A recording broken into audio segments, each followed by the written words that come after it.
नमस्कार। बाप की उम्र गुजर गई बेटी को कपड़े पहनाने में, और बेटी ने सारे हद पार कर दी अपने यार को मनाने में। बातें बहुत बुरी लग रही होगी क्योंकि मैं बात कड़वी ही बोल रहा हूं। मैं उन कुछ एक बेटियों से बात करना चाहता हूं जो बेटियां अपने माँ बाप की कद्र को भूल करके, माँ बाप के मेहनत को भूल करके, माँ बाप के गरीबी को भूल करके अपने उस आशिक के साथ रंगरलियां मनाना शुरू कर देती है, और फिर एक चंद समय के बाद में फेसबुक पर आकर के बोलती है कि मैं और ये एक दूसरे के करीब आ गए हैं, एक दूसरे से हम शादी कर चुके हैं, और मेरे अगर पति को कुछ होता है तो सारी की सारी जिम्मेवारी मेरे घर वाले यानी कि माँ बाप, भाई बहन, चाचा चाची, दादा दादी, नाना नानी, फूफा फूफी, इन लोगों की होगी। मैं उन तमाम बेटियों से एक सवाल करना चाहता हूँ। मेरी बेटियों, क्या 18 साल, 20 साल से लेकर के 25 साल तक की उम्र की दौर में ऐसी घटनाएं होती है? क्या तुम्हें एक बार भी उस माँ बाप की याद नहीं आई? एक बार भी तनिक पीछे मुड़ कर नहीं देखा जिस माँ बाप ने तुम्हें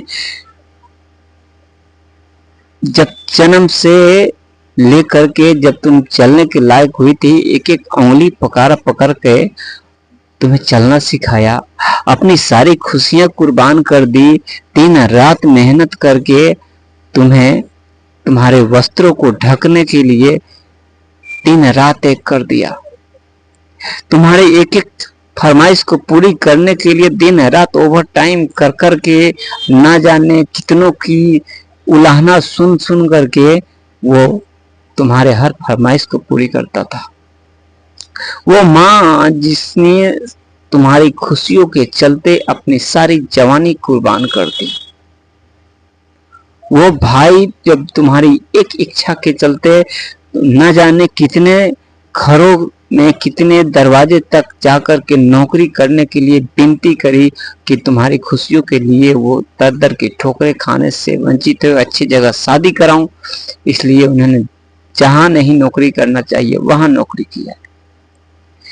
एक एक चीज फरमाइशी पूरी करने के लिए पूरा परिवार एकत्रित हुआ कि हमारे घर की बेटियां की मुस्कान हमेशा बनी रहे।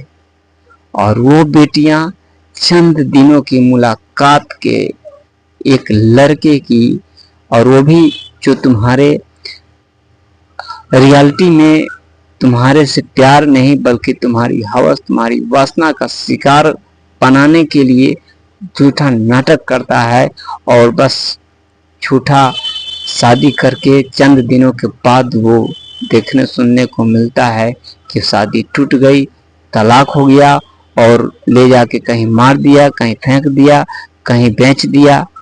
बस यही सब सुनने को अंतिम रास्ता मिलता है। तो क्या यही चाहती हो?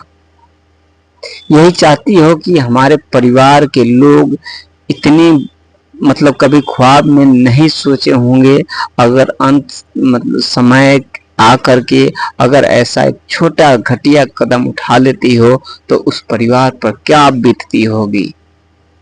जो तुरंत जाकर के थाने में रिपोर्ट कराते होंगे, वहां लोग, उनके घर वाले, उनके रिश्तेदार क्या कहते होंगे? सबसे पहले तो शर्म से नजरें झुक जाती है जब थानेदार तरह तरह की बातें बोलना शुरू करता है।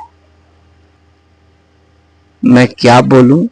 अगर जो भी इस कदम पर चलने वाली हैं या चल रही हैं, अगर वीडियो आप लोग देख रही हैं तो प्लीज हाथ जोड़ कर निवेदन है, अपने रास्ते से वापस आ जाइए, क्योंकि रास्ता जो है सो दलदल का है। देखने में बहुत सुंदर रास्ता दिखता है, लेकिन जैसे ही एक पांव उसमें पड़ता है रास्ता दलदल धंस जाता है, उसमें से निकलना बड़ी मुश्किल है। इसलिए कदम को फूंक फूंक के रखा करो मेरी बेटियों। अगर चलना ही है तो अपने माँ बाप के इशारों पर चलो, उसके मार्गदर्शन में चलो, कभी तुम्हें खरोच नहीं आएगा। अगर पेरेंट्स देख रहे हैं तो बेझिझक अपनी उन सारी बेटियों के पास, भतीजियों के पास, बहनों के पास वीडियो को शेयर करें। और अगर आप बेटियां देख रही हो तो आप अपने खुद देखें, सहेलियों को और जितने भी आपके चाहने वाले हो इस वीडियो को शेयर करें, ताकि कुछ भी गलती होने से बचा जा सके।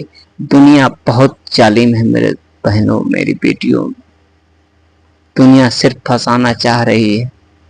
आगे आप लोग खुद समझदार हो। मेरी बातें अगर थोड़ी सी भी अगर आपको अच्छी लग रही हो, लगी भी हो, तो मेरे चैनल को सब्सक्राइब कीजिएगा। कमेंट में ये भी बताइएगा कि हमने क्या गलत और क्या सही बोला। अगर सही बोला तो शेयर करके मेरा मार्गदर्शक जरूर बनिएगा।